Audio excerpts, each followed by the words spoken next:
Assalamualaikum warahmatullahi wabarakatuh. Alhamdulillahirrahmanirrahim. Wassalatu wassalamu ala asyrofil anbiya'i wal mursalin wa ala alihi washabihi ajmain. Yang saya hormati ibu-ibu dan bapak dari SDN Sungai Padang Tengah yang telah bersedia hadir dalam sesi kita hari ini, yaitu modul 1.4 budaya positif mengenai calon guru penggerak saya sendiri angkatan 8 Kabupaten Hulu Sungai. Sebelum kita memulai hari ini, baiknya kita memulainya dengan ucapan basmalah. Ya, modul 1.4 budaya positif. Nah, yang akan saya sampaikan hari ini yang pertama yaitu perubahan paradigma belajar, yang kedua disiplin positif, yang ketiga motivasi perilaku manusia, yang keempat kebutuhan dasar manusia, yang kelima posisi kontrol guru, yang keenam keyakinan kelas, dan yang terakhir segitiga restitusi. Nah, Bapak Ibu sekalian, di sekolah kita ini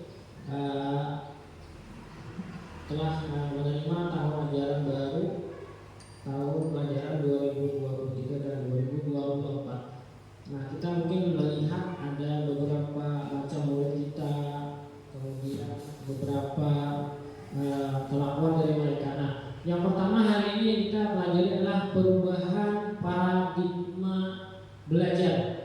Nah, bagaimana pendapat Anda atau Bapak Ibu sekalian tentang peserta didik kita saat ini? Ada yang tahu Bapak Ibu? Iya, Ibu. Nah, kurangnya motivasi untuk belajar. Yang lain? Iya. Suka main game. Nah, suka main game. Oke, satu lagi mungkin ada. Nah, ya Pak. Semangatnya dalam belajar sangat kurang sekarang ini Pak. Nah, semangatnya kurang dalam belajar. Ya, betul Bapak dan Ibu yang telah kalian sampaikan tadi. Kurang semangat dalam belajar. Oke. Kemudian, nah ada lagi Bapak Ibu, setelah kita mengetahui tentang peserta didik kita tadi, kemudian apa kelebihan peserta didik kita sekarang dan apa harapan atau keyakinan Bapak Ibu nanti ke depannya terhadap mereka. Siapa Bapak Ibu mungkin ada yang bisa menambahkan kelebihan peserta didik? Siapa? Iya Bu. Nah, lebih maju, lebih menguasai bidangnya. Jadi kata Ibu, kelebihan peserta didik kita sekarang ini lebih maju dari yang dulu dan menguasai dalam bidang teknologi Bu. Oke, yang lain? Iya lagi Pak. Unik Pak dan beragam Pak. Betul Pak. Nah, peserta didik kita sekarang ini unik Bapak Ibu. Kemudian apa keyakinan Anda Bapak atau harapan kedepannya terhadap peserta didik? Nantinya harapan saya sebagai pendidik itu siswa itu mempunyai sikap disiplin yang tinggi. Nah, Ya. iya betul Bapak. Yang kita inginkan murid kita ke depan itu memiliki disiplin yang tinggi. Nah, itu adalah harapan dari kita sebagai pendidik. Ada lagi Bapak Ibu harapan ke depannya? Ya Bu. Nah, berakhlak mulia, iya betul Bu. Berakhlak mulia itu adalah karakter ataupun ciri kita ya sebagai profil pelajar Pancasila. Jadi benar sekali perlu anak murid kita itu berakhlak mulia. Nah, satu lagi, siapa lagi? Satu lagi mungkin ada lagi keinginan atau harapan ataupun keyakinan Bapak Ibu untuk murid kita di masa depan. Iya Pak. Nanti Pak mungkin harapan kita sebagai pendidik itu siswa dan siswi kita nantinya mempunyai sikapnya mandiri Pak. Nah, betul. Iya, betul sekali kata beliau. Setelah kita sekolah di sekolah kita ini, harapan kita itu anak murid kita itu mandiri, Bapak Ibu. Oke, terima kasih, beri tepuk tangan teman-teman kita semua. Nah, di sini perubahan paradigma belajar kita itu kita mulai dari pola pikir kita, Bapak Ibu. Pola pikir kita itu dahulu masih berpusat kepada guru. Nah, guru itu adalah sumber dari segala sumber belajar, sumber teladan. Nah, itu adalah pola pikir kita, mindset kita. Sekarang telah berubah, Bapak Ibu. Pola pikir kita itu harus kita ubah jadi berpihak pada murid. Nah, jadi kita semuanya itu harus berpihak pada murid. Kemudian kita setelah mengetahui kelebihan, keadaan peserta didik kita bisa meminimalisir kekurangan. Nah, kita tadi ada yang unik, kemudian ada yang memiliki potensi dan sebagainya. Setelah kita mengetahui itu, kita bisa meminimalisir segala kekurangan peserta didik tersebut. Kemudian fokus pada kelebihan. Nah, tadi kata Bapak ada kata unik. Jadi dari 10 orang itu tingkat sama, Bapak Ibu. Pasti memiliki macam tingkah laku dan kelakuan. Jadi fokus kita pada kelebihan peserta didik kita. Itu ada seperti pepatah, satu keteladanan lebih baik dari 1000 kata-kata. Yang kedua, disiplin positif dan nilai-nilai kebajikan. Sekarang cobalah kita angkat tangan kita, silakan Bapak Ibu, kita genggam, kita umpamakan, kita andaikan bahwa kita memiliki sesuatu hal yang penting di dalam tangan kita. Nah, kemudian silakan Ibu menghadap ke teman kita, mintalah teman kita untuk membuka. Nah, silakan hadapkan ke teman Bapak Ibu sekalian, mintalah ke teman kita tadi, ya, satu orang untuk mencoba membuka, ya, satu orang, silakan satu orang untuk mencoba membuka tangan yang kita kepalkan tadi. Nih, ya, ini Ibu. Ya, Ibu yang kepalkan tangan, satu yang mencoba membuka. Nah, yang mencoba membuka ini boleh membujuk, boleh merayu, nih Ibu. Silakan Ibu satu yang kepalkan, satu yang membuka. Iya, nah, ya, satu yang mencoba membuka. Ya, tangan Ibu dekatkan di sini. Ibu mencoba membuka, coba buka kepalkan tangannya, coba. Ibu ini ke sini Bu, Ibu bukan Bu. Ibu mencoba ini membuka kepala tangan ibunya. Oh, membuka ya Ibu ya, karena ada yang penting di tangan Ibu, pasti Ibu mempertahankan. Iya, nah, bahasa kita pisit. Oke, nah, ya, apa yang terjadi dengan Ibu tadi? Ibu mempertahankan tangan ataupun kepalanya dengan sekuat tenaga. Walaupun nanti dirayu, dibujuk, bahkan dihati oleh temannya tadi, tetap Ibu mempertahankan kepala tangan. Nah, di sini berarti kontrol tangan Ibu adalah diri Ibu sendiri. Nah, oke. Kemudian ini ada Dr. William Glasser meluruskan teori kontrol yang sedang terjadi, miskonsepsi. Yang pertama itu ilusi guru mengontrol murid. Nah, di sini Bapak Ibu tidak bisa sepenuhnya untuk mengontrol murid. Nah, tidak mungkin.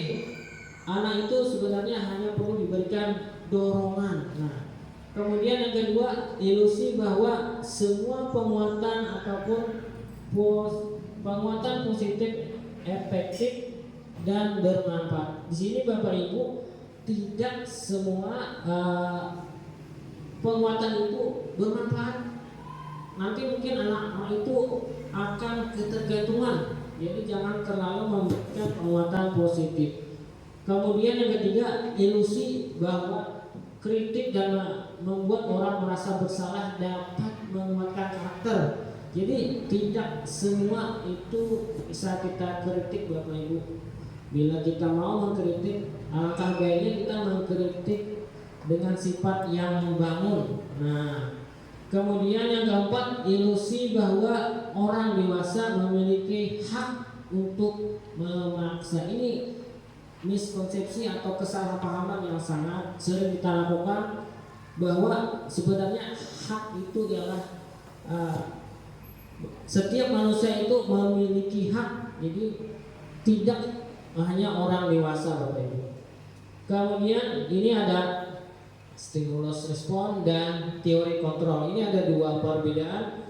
Yang pertama, realitas ataupun kebutuhan kita sama, sedangkan teori kontrol itu realitas kebutuhan itu memandangnya berbeda. Kemudian stimulus respon berikutnya, semua orang melihat hal yang sama, sedangkan teori kontrol setiap orang memiliki gambaran berbeda. Kemudian kita mencoba mengubah orang agar berpandangan sama dengan kita, sedangkan teori kontrol kita berusaha memahami pandangan orang lain tentang dunia. Kemudian stimulus respon berikutnya, perilaku buruk dilihat sebagai suatu kesalahan. Nah, ini juga salah. Kemudian diperbaiki di teori kontrol, semua perilaku itu ada tujuannya. Nah, jadi Bapak Ibu, anak murid kita itu kalau berbuat kesalahan jangan langsung disariki bahasa kita atau dimarahi. Di sini setiap perilaku itu pasti memiliki tujuan. Nah, jadi kita tanyakan dulu, jangan langsung marah-marah. Kemudian stimulus respon berikutnya, orang lain bisa mengontrol saya. Nah, itu kesalahannya. Yang benar adalah hanya Anda yang bisa mengontrol diri Anda, seperti kepala tangan tadi. Jadi Anda dapat mempertahankan sesuatu yang berharga di tangan Anda. Berarti Anda bisa mengontrol diri sendiri. Kemudian pemaksaan ada pada saat bujukan gagal.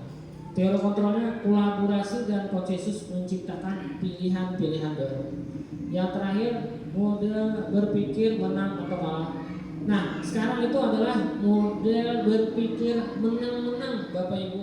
Jadi jangan lagi ada mindset kita itu menang kalah. Jadi sekarang kita berpikirnya adalah menang-menang. Oke.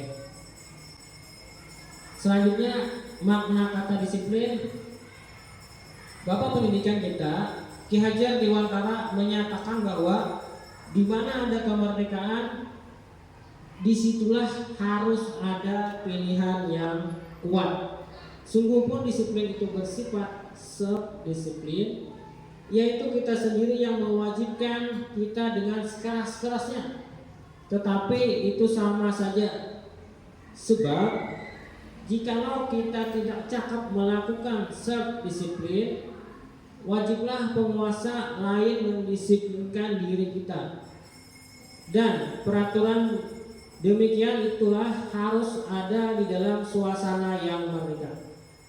Ki Hajar Dewantara, Pemikiran Konsepsi Keteladanan Sikap Merdeka, cetakan kelima tahun 2013 halaman 470. Kemudian definisi merdeka menurut Ki Hajar Dewantara. Nah, merdeka iku jarwanya Nora mau lepasin pangret neng oga kuat kuasa mandiri periangga. Artinya merdeka itu artinya tidak hanya terlepas dari perintah, akan tetapi juga cakap buat memerintah diri sendiri. Nah, merdeka itu adalah itu ini cakap atau kita tuh bisa untuk membuat memerintah diri sendiri. Nah, kemudian ini ada pendapat dari ahli disiplin menurut Dian Gosen. Yang pertama, Dian menyatakan bahwa arti kata disiplin berasal dari bahasa Latin disiplina yang artinya belajar. Kata disiplin juga berasal dari akar kata yang sama dengan disiplin atau murid atau pengikut. Nah, kemudian untuk menjadi seorang murid atau pengikut seseorang harus paham. Nah, harus paham betul alasan mengapa mereka mengikuti suatu aliran. Nah, suatu aliran atau ajaran tertentu, sehingga motivasi yang terbangun adalah motivasi intrinsik bukan ekstrinsik. Nah, motivasi yang muncul Bapak Ibu dari dalam diri, bukan dari luar, dari keinginan seseorang. Yalah, intrinsik itu dari keinginan dari dalam diri.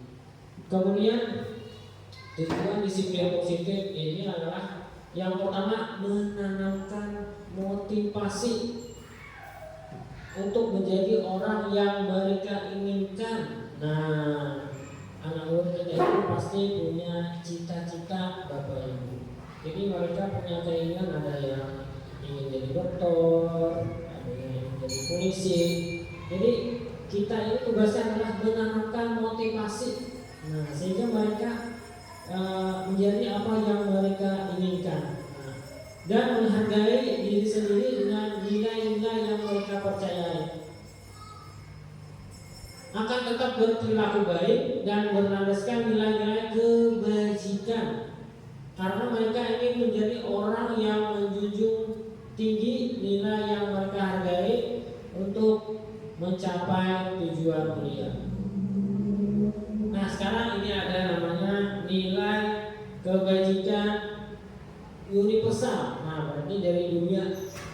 Nilai-nilai kebajikan adalah sifat-sifat positif manusia yang merupakan tujuan yang mulia yang ingin dicapai setiap individu.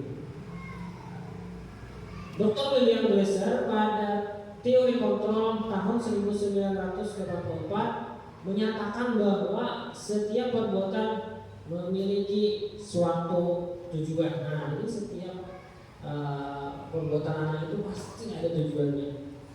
Karena mereka unik, jadi mereka melakukan hal-hal yang berbeda sesuai dengan tujuan masing-masing. Kemudian Dian Gosen tahun 1998 mengemukakan bahwa dengan mengaitkan nilai-nilai kebajikan yang diyakini seseorang, maka motivasi intrinsiknya akan terbangun, sehingga menggerakkan motivasi dari dalam untuk dapat mencapai tujuan mulia yang diinginkan. Nah, ini ada nilai-nilai kebajikan dari 6 institusi atau organisasi Bapak Ibu yang ada di dunia. Yang pertama itu adalah profil pelajar Pancasila. Ini diterapkan dan di Indonesia. Yang pertama, profil pelajar Pancasila beriman, bertakwa kepada Tuhan Yang Maha Esa dan berakhlak mulia. Yang kedua, mandiri. Yang ketiga, bernalar kritis. Yang keempat, berkebinekaan global.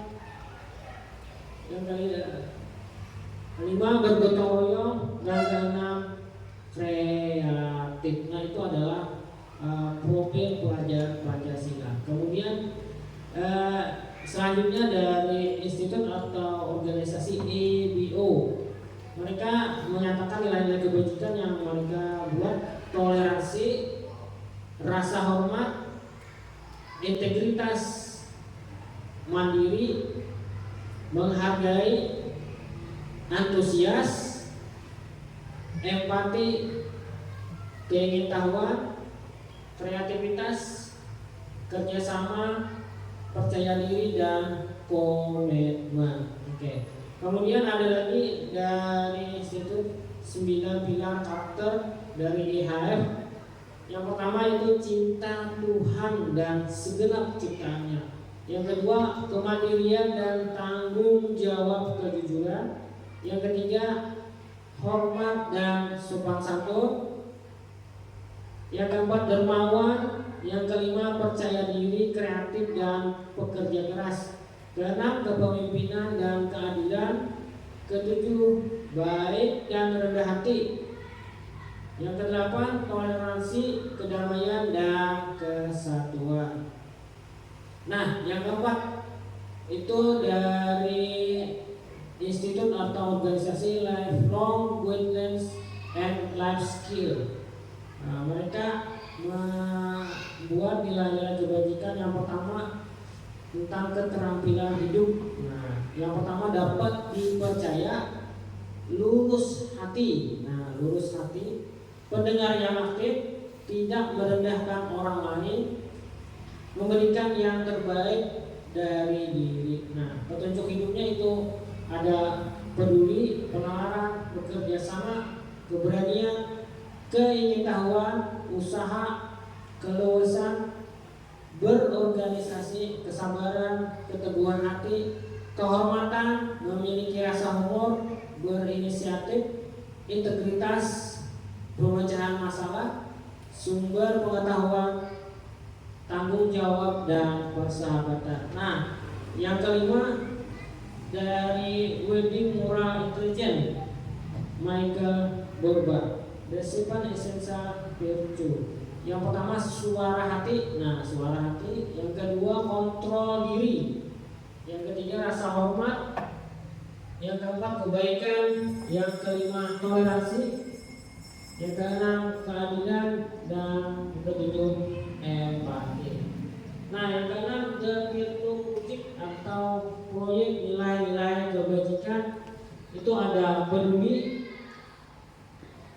kemudian itu keterus-terangan, kebersihan, komitmen, belas kasih, percaya diri, belas kasih, bertujuan, tanggal rasa, dan gotong royong. Kemudian ada rajin, keberanian, kesantunan, kreatif, semangat, kedermawan, kejujuran, dermawan, harga diri, rendah hati. Kemudian integritas, kebahagiaan, keadilan, baik hati, kesetiaan, berprinsip, bersahaja, keteraturan, kedamaian, dan keteguhan hati. Rasa hormat, tanggung jawab, pengabdian, bijaksana, bersyukur, toleransi, percaya, lurus hati, ketegasan, dan pengertian. Nah, Bapak Ibu, sekarang kita diskusikan dan kita sepakati apa saja nilai setelah kita melihat dari 6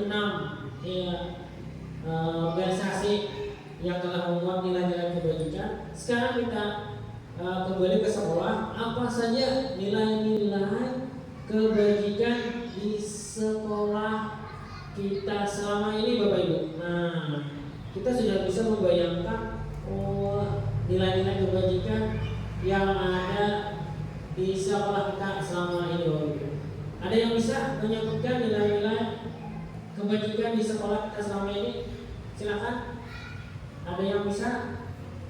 Ya, Bapak. Nilai kebijakan yang ada di sekolah kita selama ini diantaranya beriman, bertakwa kepada Tuhan Yang Maha Esa, serta berakhlak mulia. Iya, betul, Bapak. Dari pengamatan Bapak tadi, nilai kebajikan yang ada di sekolah kita inilah beriman dan bertakwa kepada Tuhan Yang Maha Esa dan berakhlak mulia. Betul sekali, karena setiap harinya kita menjalankan salat zuhur berjamaah. Nah, itu adalah cerminan bahwa kita telah melaksanakan satu kebajikan ya. Nah, bahkan itu juga sesuai dengan profil pelajar Pancasila. Nah, jadi alhamdulillah berarti sekolah kita sudah sesuai dengan keinginan bangsa kita, yaitu beriman dan bertakwa kepada Tuhan Yang Maha Esa dan berakhlak mulia. Oke, bagus sekali. Kemudian ada lagi kan kebajikan selanjutnya yang Bapak Ibu bisa kemukakan, silakan Ibu. Iya, betul sekali. Toleransi. Nah, jadi kebajikan yang ada di sekolah kita berikutnya adalah toleransi. Nah, benar sekali. Ada lagi yang lain? Nah, betul. Kata Ibu, kerjasama. Oke. Jadi sekolah kita ini tanpa kerjasama itu tidak bisa berjalan dengan baik. Nah, jadi kebajikan, nilai kebajikan yang sangat penting berikutnya adalah kerjasama. Betul sekali Ibu. Nah, setelah kita mengetahui nilai-nilai kebajikan dari Bapak tadi, beriman dan bertakwa kepada Tuhan Yang Maha Esa, kemudian dari Ibu tadi toleransi, kemudian Ibu tadi toleransi, toleransi dan kerjasama. Nah, setelah kita mengetahui nilai-nilai kebajikan di sekolah kita tadi, apakah perlu dirubah Bapak Ibu atau kita tambahin kan? Perlu dirubah kah atau ditambahin kan? Bagaimana Bapak Ibu? Apakah perlu ditambah atau dirubah? Bagaimana Bu? Perlu ditambah atau ditingkatkan lagi? Iya, bisa Bu. Perlu ditambah dan ditingkatkan lagi. Berarti misalnya Bu, nilai kebajikan seperti apa yang perlu kita tambahin lagi? Nah, salah satunya adalah bergotong royong. Sebenarnya nilai kebajikan bergotong royong itu sudah kita laksanakan. Yalah, kita di sekolah kita itu setiap Jumat itu mengadakan yang namanya Jumat bersih. Nah, jadi kita sama-sama bergotong royong. Ada lagi Bapak Ibu yang perlu kita tambah? Kebajikan yang perlu kita tambah lagi? Iya, Bapak. Nah, empati ya. Di sini Bapak Ibu sebenarnya juga kita juga sudah melaksanakan kegiatan yang memupuk rasa empati, Bapak Ibu. Kita juga setiap Jumat itu ada namanya istilah Jumat berbagi. Nah, jadi Jumat berbagi kita adakan setiap Jumat itu murid-murid itu memberikan sumbangan secara sukarela. Nah, kemudian uang yang terkumpul itu nanti apabila ada salah satu warga sekolah kita yang sakit, yang mengalami musibah, nah kita berbagi, melakukan membantu peserta didik kita tadi yang mengalami kemalangan. Jadi dengan adanya kegiatan Jumat berbagi itu membuat atau memupuk rasa empati kita terhadap sesama warga sekolah.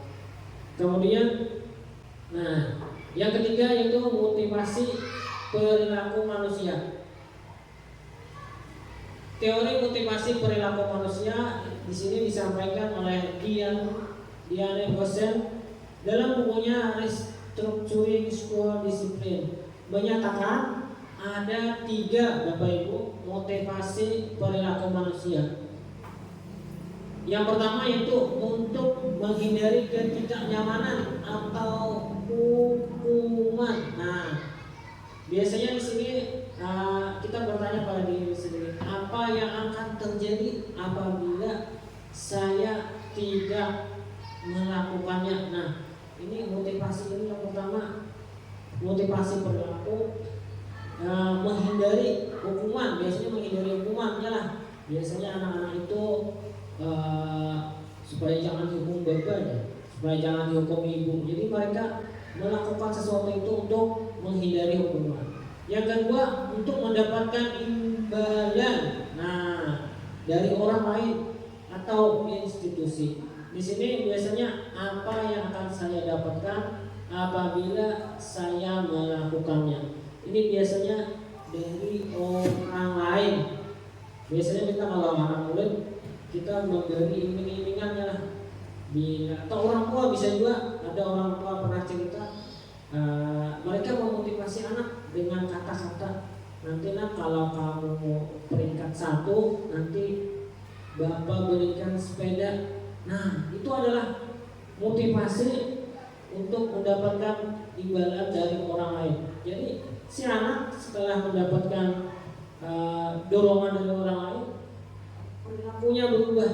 Dia belajar lebih giat, dia membaca buku lebih sering karena adanya dorongan atau motivasi dari orang tuanya. Kemudian yang ketiga, untuk menghargai diri sendiri. Ini adalah yang perlu kita bentuk Bapak Ibu. Karena yang dua tadi adalah motivasi dari luar. Sedangkan yang ketiga adalah motivasi dari dalam dirinya sendiri. Inilah yang harus kita tanamkan ke murid kita. Yang ketiga ini adalah hal yang paling penting untuk menghargai diri sendiri. Saya akan menjadi orang yang seperti apa jika saya melakukannya. Nah, ini motivasi internal yang harus kita munculkan dari dalam diri anak. Inilah tujuan sebenarnya dari disiplin positif. Tujuan sebenarnya dari disiplin positif. Kemudian ini ada kasus Bapak Ibu. Nah, ini ada cerita kasus hukuman penghargaan. IPA kurang menguasai mata pelajaran matematika, sehingga pada saat pelajaran tersebut berlangsung, dia lebih banyak berdiam diri atau menggambar di buku pelajarannya. Pada saat guru matematikanya, nah ini namanya Pak Seno, menanyakan pertanyaan, IPA menjadi gugup dan tak sengaja menjatuhkan tasnya dari kursi, serta tiba-tiba menjadi gagap pada saat berupaya menjawab. Seluruh kelas pun tertawa melihat perilaku IPA yang bicara tergagap dan terkejut tersebut. Pak Seno pada saat itu membiarkan teman-teman IPA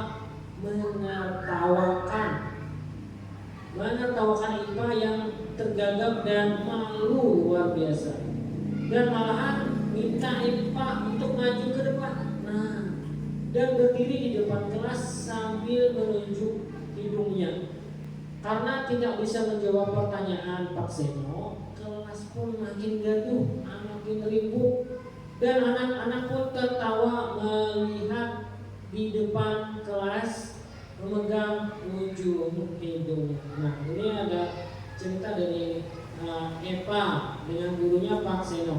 Nah, pertanyaannya, apakah Anda setuju dengan tindakan Pak Seno terhadap IPA? Apakah Anda setuju atau tidak? Nah, mengapa? Mungkin ada yang bisa. Siapa? Mungkin ada yang bisa, Bapak Ibu. Menurut Ulun tidak setuju dengan tindakan Pak Seno terhadap IPA karena itu bisa berdampak buruk terhadap si anak tadi, si IPA, karena itu terkesan membuli. Ya, terima kasih Bu. Oke. Jadi Ibu tadi tidak setuju karena itu Pak Seno nanti terkesan membuli ya. Oke. Yang lain? Yang lain mau memberikan pendapatnya?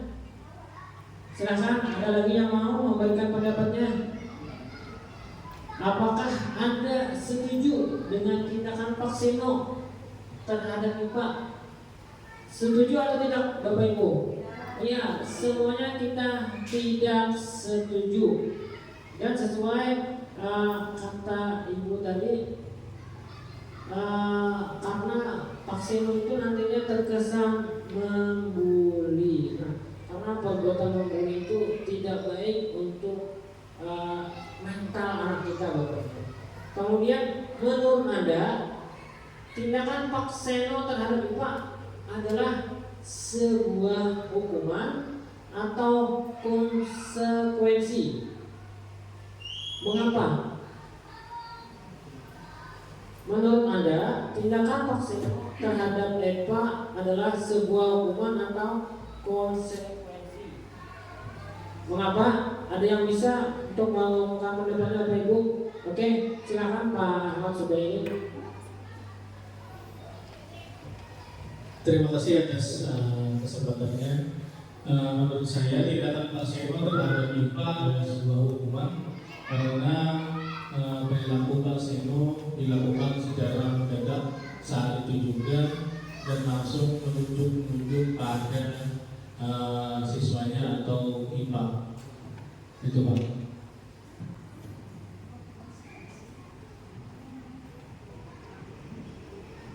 Oke, ada yang lain teman-teman?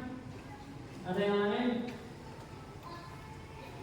Kata Pak Ahmad Subairi itu kata Pak Ahmad Subairi tadi itu adalah tindakan Pak Seno terhadap IPA adalah sebuah hukuman. Ya. Mengapa? Mengapa dari Pak Ahmad Subairi? Karena beliau dadakan dan langsung. Kalau konsekuensi biasanya ada keyakinan atau kesepakatan terlebih dahulu. Ya, itu menurut Pak Subairi itu karena tiba-tiba dan kalau konsekuensi ada kesepakatan. Ya, betul sekali Bapak Ibu. Tindakan Pak Seno ini adalah hukuman, bahkan ini lebih mengarah ke mempermalukan.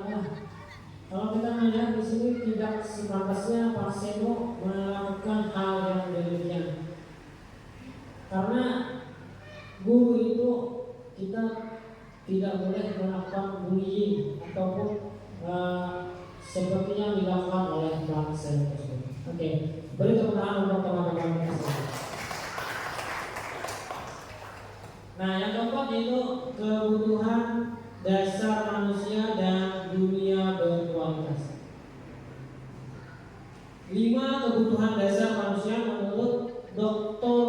William Glasser dalam choice theory. Yang pertama yaitu kebutuhan bertahan hidup. Nah, ini biasanya yang paling penting adalah bagi kita kebutuhan bertahan hidup, Bapak Ibu. Di sini ada kesehatan yang diperlukan oleh manusia, rumah. Nah, rumah itu adalah kebutuhan bertahan hidup, makanan, berkembang biak dan rasa aman. Itu adalah kebutuhan dasar manusia untuk bertahan hidup. Yang kedua adalah kebutuhan untuk diterima. Nah, kebutuhan untuk diterima ini adalah keinginan untuk tetap terhubung dengan orang lain, seperti teman, keluarga, pasangan hidup, ataupun teman sekantor. Jadi kita ini ada kebutuhan untuk diterima dan disayang. Kemudian kebutuhan pengakuan atas kemampuan. Nah, setiap orang itu pasti memiliki kemampuan dan mereka memerlukan itu kebutuhan pengakuan atas kemampuan mereka. Keinginan untuk dianggap berharga. Nah, itu adalah kebutuhan dasar manusia dan bisa membuat perbedaan. Kebutuhan dasar manusia berikutnya yaitu kebutuhan akan pilihan. Nah, kebutuhan akan pilihan ini adalah keinginan untuk tetap terhubung. Nah, kebutuhan akan pilihan itu kebutuhan mereka untuk memiliki hak untuk memilih. Nah, setiap manusia atau setiap orang itu memiliki hak untuk memilih. Kemudian selanjutnya kebutuhan untuk merasa senang. Nah, kebutuhan merasa senang ini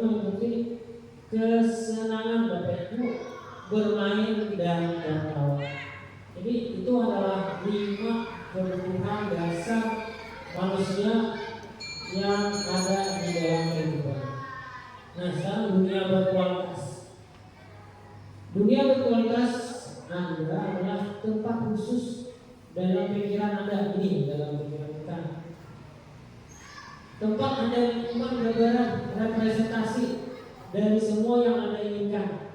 Nah, bisa berisi orang-orang seperti keluarga, anak, ya, orang tua, dan hal-hal apa saja yang terbaik dalam hidup Anda. Kenangan, ya, kenangan waktu mungkin nikah, ya, itu adalah dunia berkualitas yang ada di dalam pikiran kita. Kemudian kenangan punya anak, ya, waktu kecil, dan membuat Anda merasa bahagia. Nah, dengan adanya kenangan tadi, dengan adanya representasi gambaran di pikiran kita itu, kita ini merasa bahagia dan terpenuhi kebutuhan dasar. Kemudian menurut Dr. William Besser menyebutnya seperti semacam album foto, Bapak Ibu. Sehingga isinya tidak akan terlalu banyak. Hanya akan terdiri dari beberapa hal saja yang sangat signifikan dan benar-benar terbaik dalam hidup Anda, yang membuat hidup Anda menjadi lebih bermakna. Kemudian yang kelima, posisi kontrol guru. Nah, di sini kita bertujuan guru dapat melakukan refleksi atas disiplin yang dijalankan selama ini dan dampaknya untuk murid-murid. Yang kedua, guru dapat menerapkan disiplin restitusi di posisi manajer, Bapak Ibu. Nah, yang diinginkan di sini adalah kita guru ini sebagai manajer, minimal pemantau, agar dapat menghasilkan murid yang bertanggung jawab, mandiri, dan merdeka. Kemudian tujuan berikutnya, guru dapat menganalisis secara krisis, reflektif, dan terbuka atas penemuan diri yang didapatkan dari mempelajari posisi 5 kontrol. Nah, ini Bapak Ibu, 5 posisi kontrol restitusi menurut Diana Grosser. Yang paling bawah atau paling pertama, paling bawah itu adalah guru atau kita ini biasanya sebagai penghukum. Yang ada Bapak Ibu, biasanya kita anak murid kita ini kalau ada kesalahan langsung memberikan hukuman. Nah, berarti posisi kita sebagai penghukum. Kemudian posisi kita yang kedua itu membuat merasa bersalah. Nah, kita membuat mereka merasa bersalah. Kemudian posisi kontrol yang ketiga adalah teman. Nah, sebagai teman, kadang kita berbicara pada murid itu posisi kita nanti sebagai teman. Kemudian posisi kontrol keempat adalah sebagai pemantau. Nah, pemantau. Kemudian yang diinginkan dalam posisi kontrol ini terakhir adalah sebagai manajer. Nah, Bapak Ibu, ini sebagai penghukum itu ada sering kita lakukannya lah, Bapak Ibu. Nah, jadi setelah kita mengetahui posisi kontrol yang diinginkan, kita ubahlah. Nah, ini ada yang pertama, sebagai penghukum, patuhi aturan saya atau awas. Nah, itu kita langsung marah. Kemudian kamu selalu saja salah. Ada lagi, selalu, pasti selalu yang terakhir selesai. Nah, itu adalah kata-kata posisi kita sebagai penghukum, Bapak. Dengan ada suara tinggi, nah, itu pasti ada orang marah-marah, ya. Ada orang marah-marah itu dengan suara yang rendah, pasti langsung dengan ada suara yang tinggi. Kemudian bahasa tubuhnya, nah, ini kalau kita menunjuk, nah, ini rambut harus, nah, oke, jangan lagi Bapak Ibu.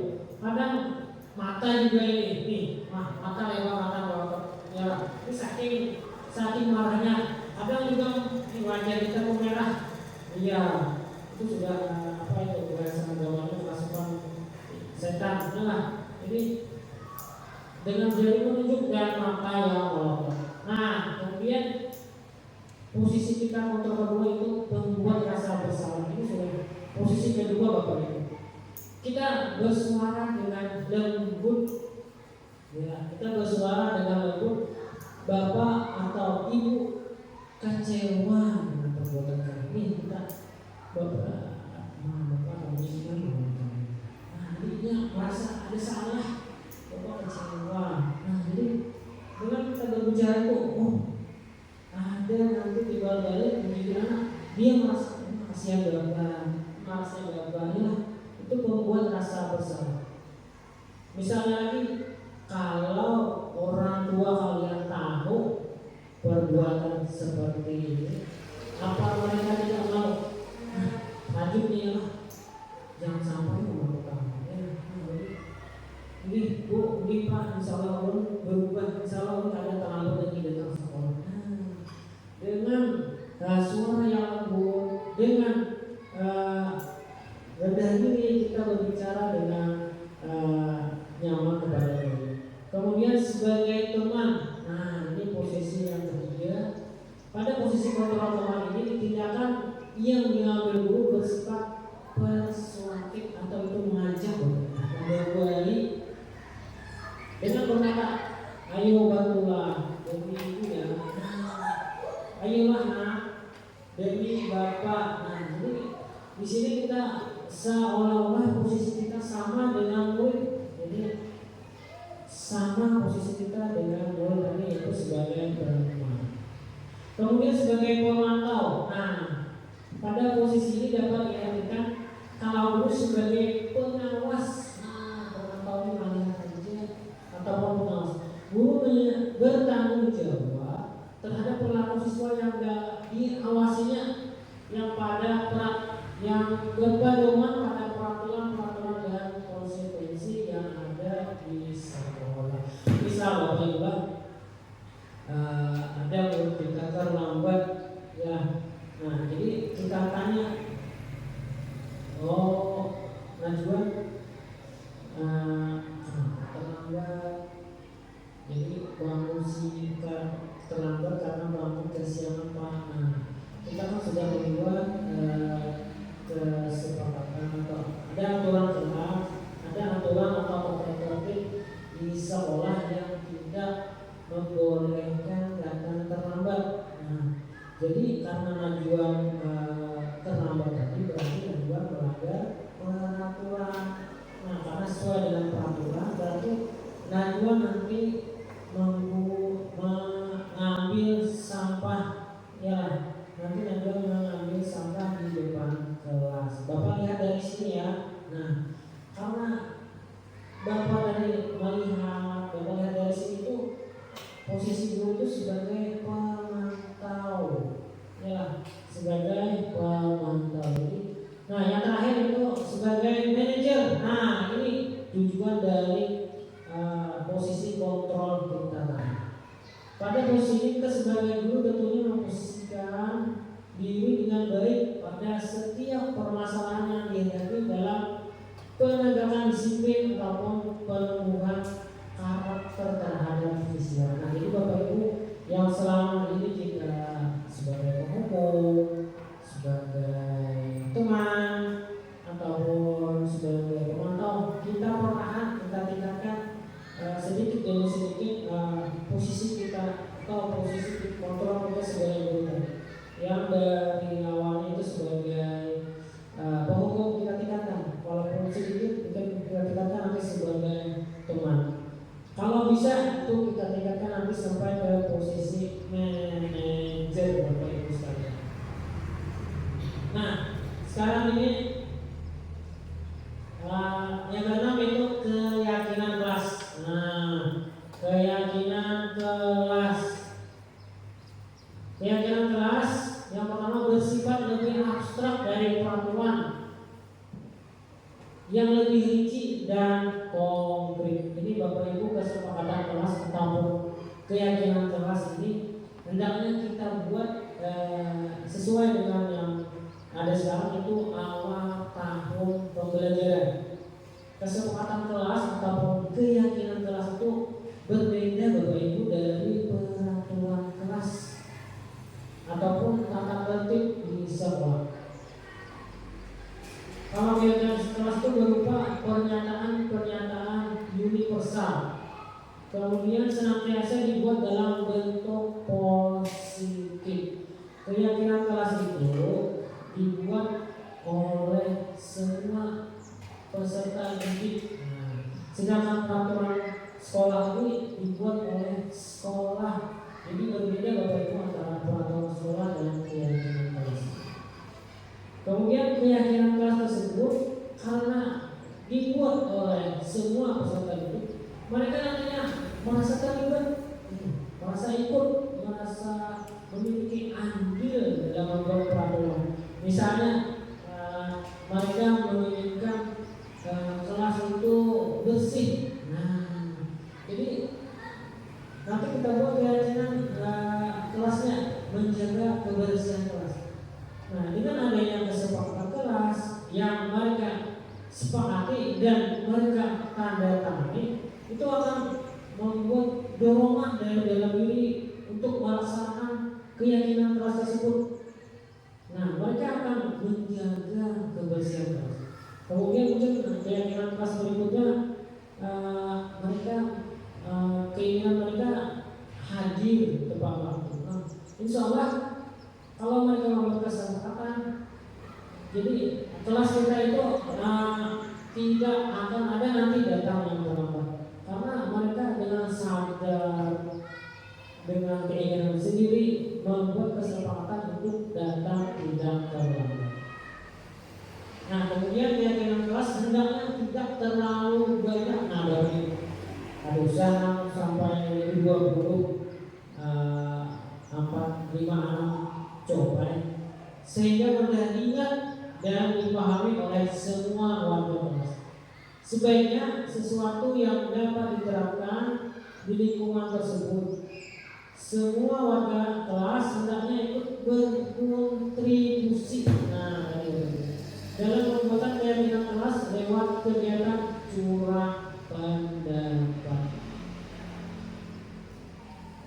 Nah, bersedialah Bapak Ibu meninjau kembali keyakinan kelas dari waktu ke waktu. Ya, bersedia.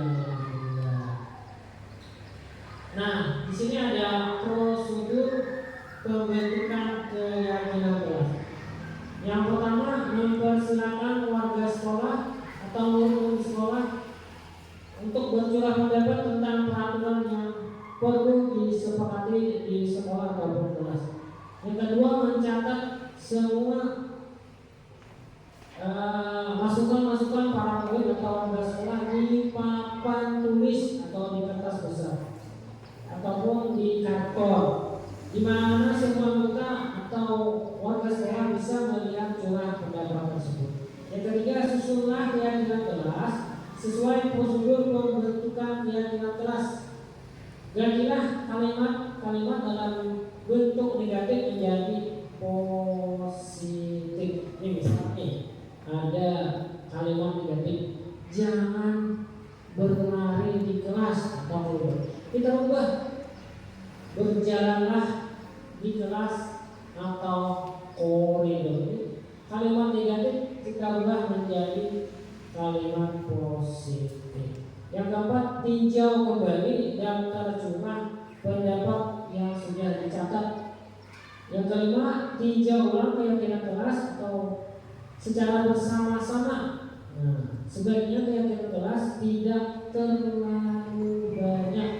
Ini bisa berkisar antara 3 sampai 7 keyakinan kelas. Yang keenam, setelah keyakinan kelas dibuat, maka semua warga kelas dipersilakan meninjau ulang dan menyetujuinya dengan menandatangani.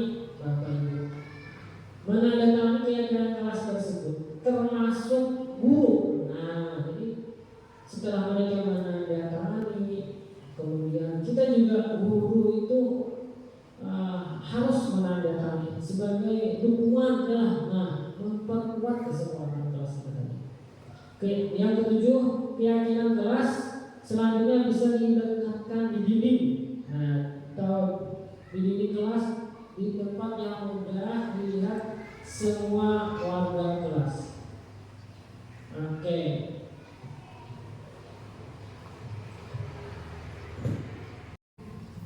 Contoh keyakinan kelas 6 SDN Sungai Pandan Tengah. Yang pertama, aktif dan semangat. Yang kedua, berbicara dengan sopan. Yang ketiga, saling menghargai dan menghormati. Yang keempat, mengumpul gas tepat waktu. Jadi dibentuk pada awal kita pelajaran 2023-2024. Ini ada contoh video pembentukan keyakinan kelas Bapak Ibu. Silakan kita tonton bersama.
Ya, ini contoh pembuatan keyakinan kelas 6. Jadi kita mengajak ya para peserta atau murid kita untuk terlibat aktif di kelas. Mereka memberikan ide dalam pendapat dan saran tentang kelas impian.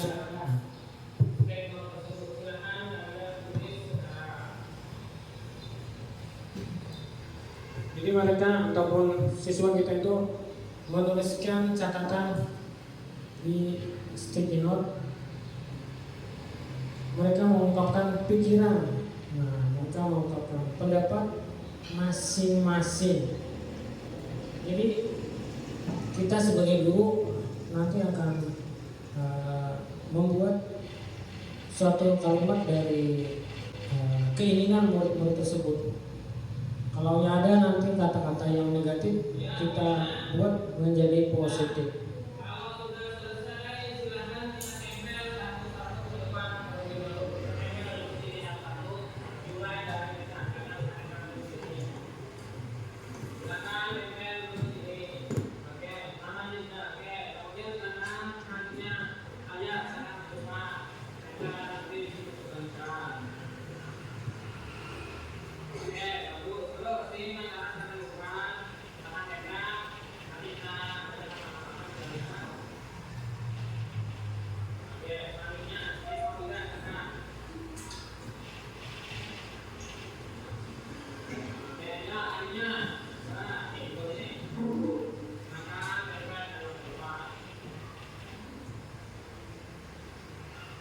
Dengan adanya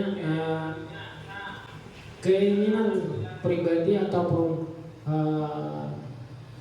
impian tentang kelas mereka itu, mereka nanti akan sadar diri dan menghargai keinginan mereka sendiri, sehingga mereka nanti akan jarang atau bahkan tidak melakukan kesalahan lagi, sehingga kelas kita akan berjalan dengan nyaman, baik dan lancar. Bapak Ibu sekalian.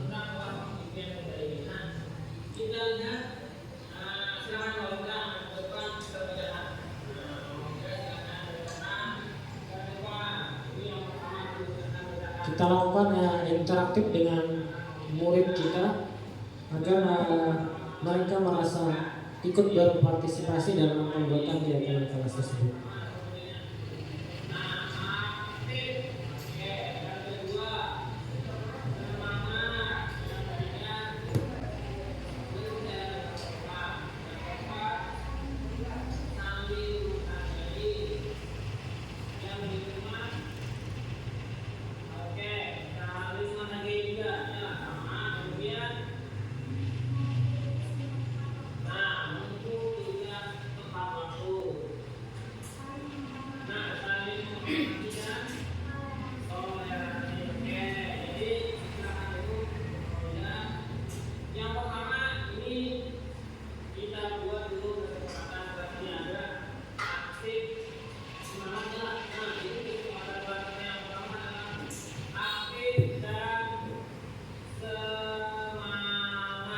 Ya, kita ambil kata-kata dari murid dan kita buat ke dalam suatu keyakinan kelas dari kata-kata murid tersebut. Kita jadikan acuan ataupun dasar untuk membuat keyakinan kelas. Yang ketiga ini saling menghargai.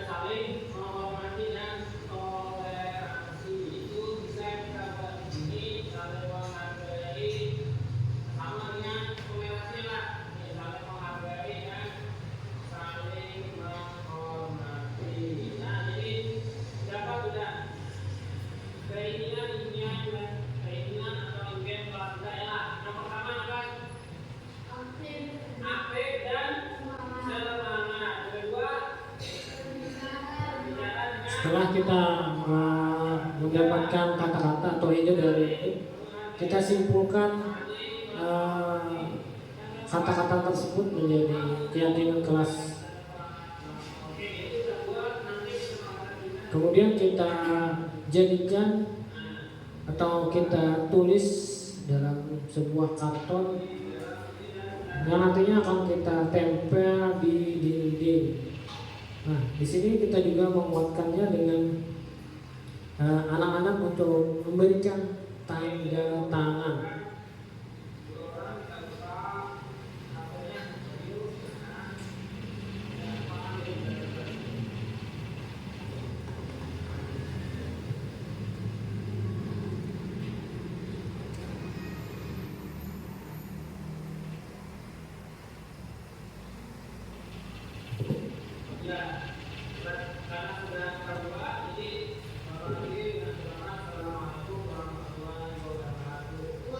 Oke, jadi telah terbentuk kesepakatan kelas, kemudian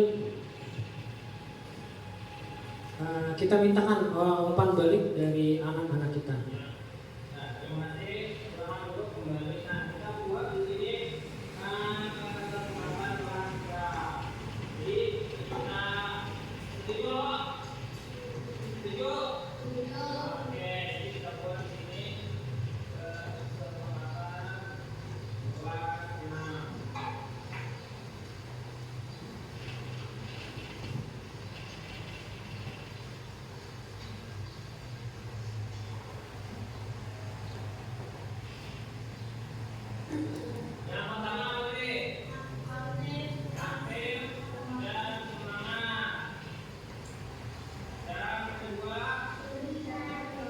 Ya, kita bersama-sama kembali menyepakati kesepakatan kelas yang telah dibentuk tadi secara bersama-sama dengan meminta murid untuk menyebutkannya bergantian.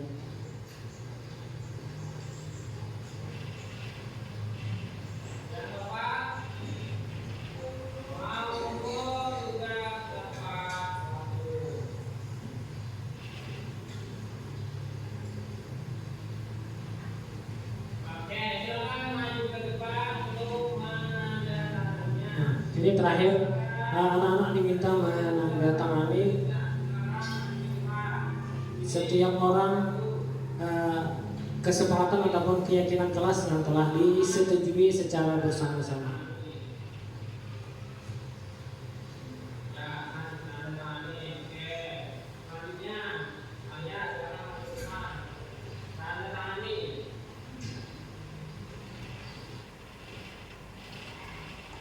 Ya.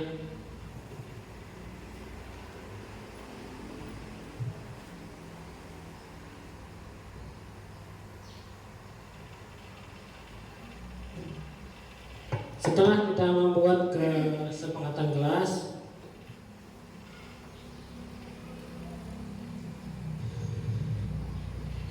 yang ketujuh yaitu hukuman, konsekuensi, dan restitusi.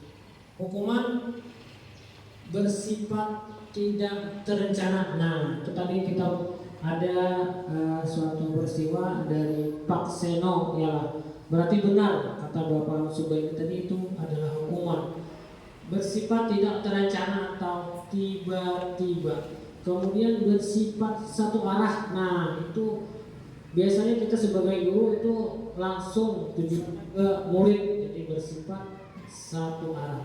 Kemudian berupa fisik. Nah, ada yang memukul atau mencubit, itu fisik. Nah, ada yang psikis seperti yang dialami oleh Eva tadi. Eva tadi itu mengalami nanti tekanan mental, Bapak Ibu. Kemudian kalau konsekuensi sudah terencana, nah, sudah disepakati, kemudian diberikan berdasarkan suatu data yang umumnya dapat diukur. Murid tetap dibuat tidak nyaman. Nah, murid itu merasa tidak nyaman untuk jangka waktu pendek. Guru memonitor murid. Nah, ini berarti guru ini sebagai pemantau. Kemudian yang diinginkan itu adalah kita melakukan restitusi, Bapak Ibu. Apa itu restitusi? Adalah proses menciptakan kondisi bagi murid untuk memperbaiki kesalahan mereka. Nah, jadi ini ada suatu jalan untuk memperbaiki kesalahan. Nah, apabila murid kita itu memiliki kesalahan, sehingga mereka bisa kembali pada kelompok mereka. Nah, mereka bisa kembali kepada kelas mereka dengan karakter yang lebih kuat nih. Ada rasa di hati ini, nah ini tadi rasa salah tadi hilang ya, sehingga terbentuklah karakter yang lebih kuat. Kemudian merupakan proses kolaboratif yang mengajarkan murid untuk mencari solusi untuk masalah mereka dan membantu murid berpikir tentang orang seperti apa yang mereka inginkan, dan mereka harus memperlakukan orang lain. Itu dari Kelsen 1996. Kemudian ada dihukum oleh penghargaan.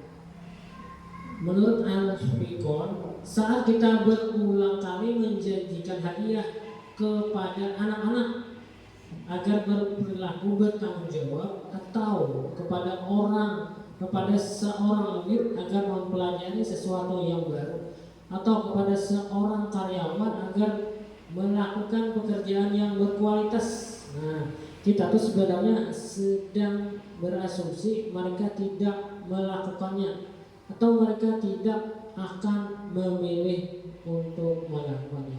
Itu menurut Al-Fikon.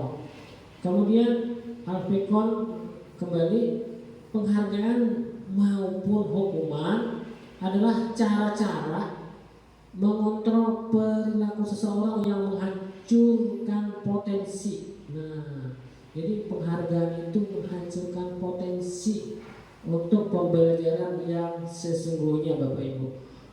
Kemudian tindakan belajar itu sendiri adalah penghargaan sesungguhnya.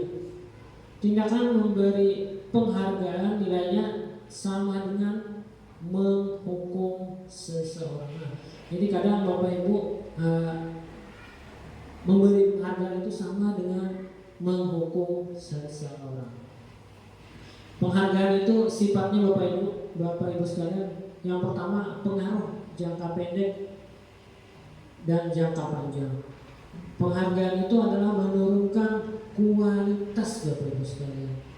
Kemudian penghargaan itu tidak efektif.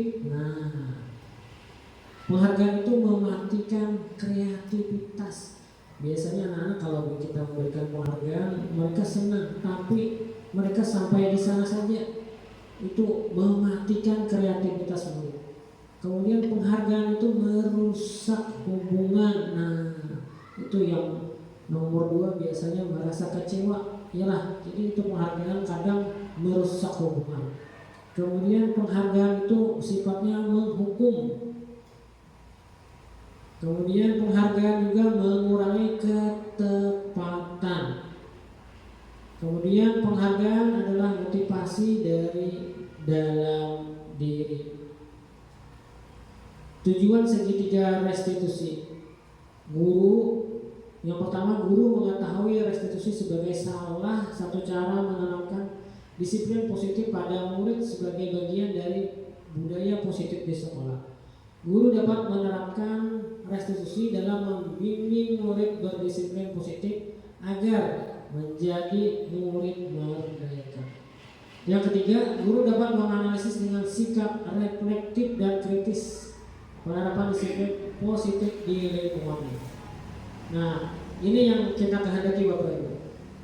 Dengan menggunakan restitusi, yaitu sebuah pendekatan untuk menciptakan disiplin positif. Restitusi itu bukan untuk menebus kesalahan. Nah, jadi bila dia berbuat kesalahan, kita gunakanlah restitusi yang sifatnya bukan untuk menebus kesalahan. Kemudian memperbaiki hubungan. Nah, kemudian restitusi itu juga merupakan tawaran, bukan paksaan. Kemudian menuntun untuk melihat ke dalam diri ini, ke dalam dirimu. Kemudian restitusi itu fokus pada solusi. Nah, kemudian mencari kebutuhan dasar yang mendasari tindakan, itu juga sifat dari restitusi. Kemudian restitusi ini adalah cara yang paling baik. Nah, selain menghukum dan penghargaan tadi. Kemudian fokus pada karakter. Nah, kita fokus pada karakternya, bukan pada tindakan. Kemudian restitusi itu bersifat menguatkan. Kita menguatkan murid Bapak Ibu sehingga dia tidak merasa bersalah. Kemudian mengembalikan murid yang berbuat salah pada kelompoknya. Ini ada contoh pemecahan masalah dengan menggunakan segitiga restitusi. Silakan Bapak Ibu lihat dan pelajari contoh video dari segitiga restitusi yang ada di sebelah kita.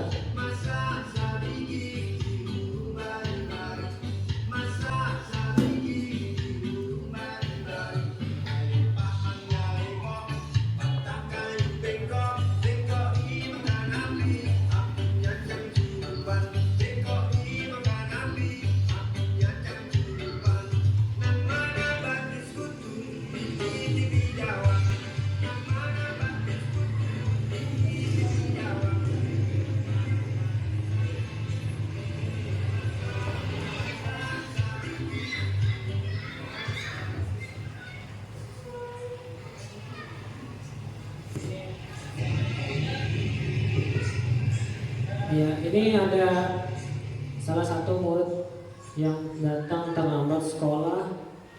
Kebetulan melihat akhir-akhir ini kamu sering datang terlambat. Mengapa kamu sering datang terlambat, Maulida? kita tanyakan dulu alasannya Bapak Ibu.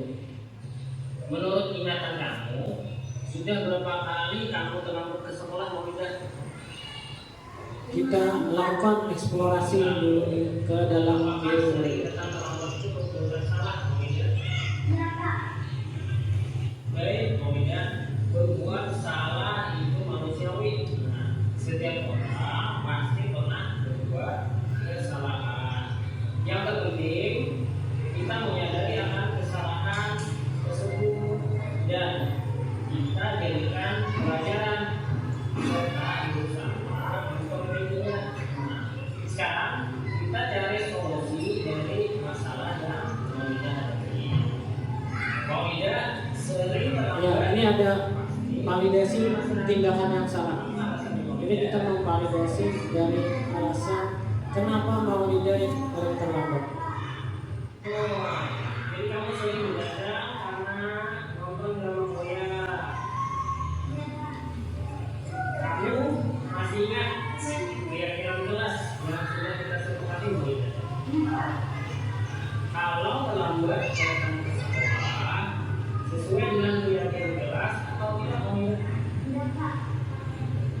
Menurut kamu, Nah, kita menanyakan yang sudah kamu keyakinan kelas yang telah kita buat. Jadi disiplin itu anak atau murid kita itu nanti akan menggali lagi kesepakatan keyakinan kelas yang telah kita sepakati tersebut. itu akan membuat kita Kemudian kita berikan penguatan kembali kepada murid kita itu. teratur dan tidak akan datang terlambat ke sekolah karena kita tadi menghargai waktu.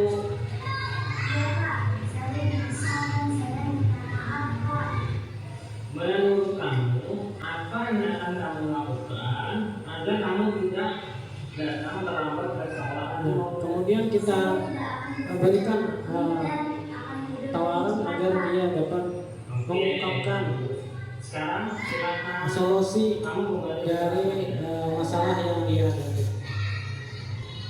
Oke. Ya, dari video tersebut kita ada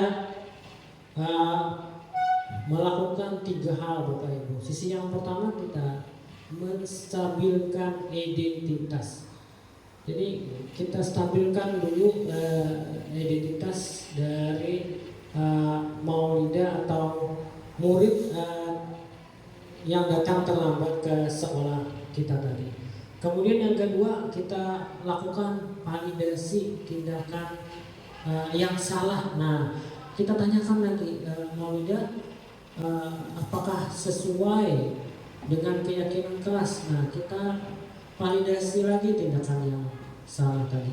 Kemudian yang sisi ketiga yaitu menanyakan keyakinan. Nah, di sini kita kembali menanyakan keyakinan ke dalam diri siswa tersebut. Nah, ini ada beberapa contoh yang kita lakukan dalam menstabilkan identitas. Nah, seperti berbuat salah itu tidak apa-apa. Tidak ada manusia yang sempurna. Dengan kata-kata seperti itu kita dapat membuat dirinya yang merasa bersalah menjadi tenang kembali. Kemudian ada lagi, Bapak Ibu tidak tertarik mencari siapa yang salah, tapi ingin mencari solusi dari permasalahan ini. Sebenarnya sederhana Bapak Ibu, tapi itu sangat bermakna bagi murid kita karena akan menstabilkan emosi dari dalam diri mereka. Kemudian validasi tindakan yang salah. Nah, kita bisa menggunakan kata-kata kamu pasti punya alasan mengapa melakukan hal tersebut. Nah, jadi dia pasti ada alasannya. Seperti Maulida tadi, dia melakukan datang terlambat itu karena nonton drama Korea. Kemudian ada lagi, kamu boleh mempertahankan sikap itu, tapi kamu harus menambah sikap baru. Nah, dengan adanya memvalidasi tindakan yang salah tadi, kita tidak terlalu memojokkan anak didik kita. Kemudian menyatakan keyakinan. Nah, di sini Bapak Ibu bisa menggunakan apa keyakinan kelas yang sudah dilanggar. Nah, jadi dengan menanyakan keyakinan, dia akan sadar dan mengetahui di mana letak kesalahannya. Kemudian apakah kamu bersedia memperbaikinya? Kemudian lagi apa rencana ke depannya? Nah, itu adalah kata-kata yang bisa kita gunakan dalam menyatakan keyakinan. Nah, demikian Bapak Ibu yang Bapak sampaikan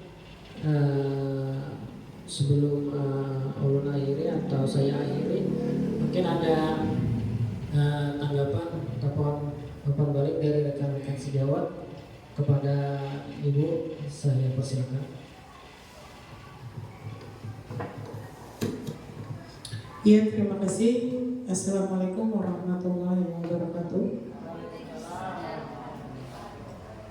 Terima kasih pada kesempatan ini. Saya hanya ingin memberikan tanggapan tentang diseminasi modul 1.4 budaya positif yang disampaikan oleh Bapak Ridwan Ansari.